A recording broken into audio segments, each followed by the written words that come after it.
What's up, everybody? Ben Rizzi here for Odd Chopper. Good morning. Happy Saturday. It is September 21st. It's college football week 4. There are dozens and dozens of games.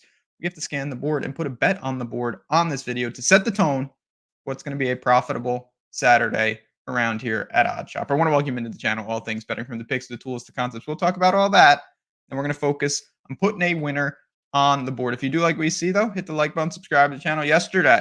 Yesterday was not the momentum ramp that we wanted. Washington State, the game basically just ended. If you're watching this in the morning, I was getting texts. I woke up 2 in the morning from people saying, "Are you watching this?" Game went to double overtime. I have no explanation. They scored over 50 points. Their offense gained over 600 yards. They were not able to cover the spread. They won by a 2-point conversion. Just a mess of a game. We are going to be shorting San Jose State in the future. Not a fan of that team. Got the read I wanted, but we got to convert the tickets. Let's start to get on a run. Baseball's been good this week, but college football has not been good. Now we got an opportunity to right that wrong. Let's do it. And I will mention Saturdays, it doesn't get any better than this. If you are looking for college football action or just action in general, I can honestly say last Saturday was maybe the most fun I have ever had sweating games late night in a Discord in the community right at Tails. Come on in. Again, you see the prices there with that code. Very affordable. That's how I wanted it. I wanted a lot of people in there having fun, sweating games, getting picks, exchanging ideas. We bet Kent State plus 72.5 last week, and it was so much fun. They did cover as well, which was awesome. But if you want more action, you want to get inside the ropes and not just get one pick, it's right there, 50% off. Give it a shot. Like I said, it's less than $5 for a week. If you don't like it, no harm, no foul.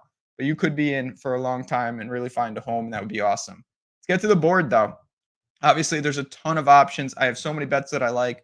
I'm going to give you one that I haven't given out, and that's Colorado and Baylor. Typically, I'm shorting Colorado because I'm not a fan of the team. Buying here, though. It's always business on this video. And despite me not liking the team, I think they're in a pretty good spot at home in Boulder against Baylor. I actually shorted them, or I went to the over last week, and I was shorting them in the way that I thought Colorado State could hang in that game, and they really didn't. Colorado's defense stood up. This is a different challenge, but let's get into these teams. So Baylor, they're 2-1 on the year. Big range of opponents. So they held Tarleton State to 3 points, crushed them. Then they lost to Utah, 23-12. Then they crushed Air Force, 31-3. So let's take that apart. FCS opponent in Tarleton State, that's out. Air Force might as well be an FCS opponent. They're out. Worst offense in the country right now. 23-12 at Utah. That's pretty respectable. But when you break down the game, something very, very, very important should stand out. The game was 17-0 at the end of the first quarter. In the second quarter, Cam Rising got hurt, the Utah quarterback, and Utah went into complete ice mode. They had no answers. They scored no points in the second half. It would not have been 23-12 against Utah. I can guarantee it if Rising played. Now, is Colorado as good as Utah? I would say no. Did they have a potent offense, though? Absolutely. We know about Sanders. We know about Horn. We know about Hunter. They got weapons all over that offense. And it's really going to be strength on strength. Baylor's defense does grade out pretty well, a lot of returning production. But level of competition is stepping up for them. They have beat up on 2 garbage offenses, unfortunately. For those schools, this is going to be a lot harder test on the road. And then when we flip the script, this is what I love about a game like this. You have quote-unquote strength on strength, and then you have weakness on weakness. Colorado's defense has struggled, an injury to Sanders on that side of the ball.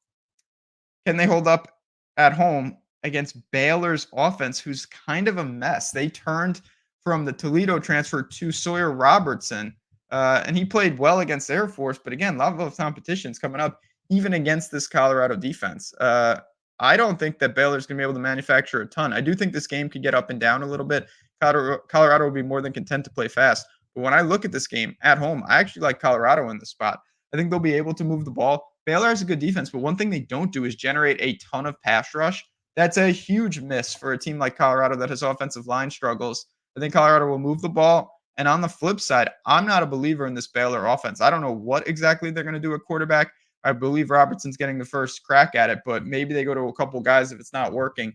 Either way, on the road, not going to work. -1.5 and -110 on FanDuel. That's the number you want to shop at. There's 2s out there, obviously.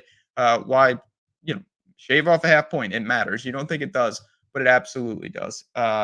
Colorado -1.5 at -110 tonight. There you have it, friends. Any questions at Jazz Raz Bets? And again, get into tails. Have some fun. Enjoy the weekend in there. NFL tomorrow, college football today, soccer in the morning. Doesn't get any better than that. The link is below. Take a couple minutes, read about it, and I'll see you in there. For me, for Baylor, and for Colorado, good luck. Big Saturday. And I'll talk to you guys soon.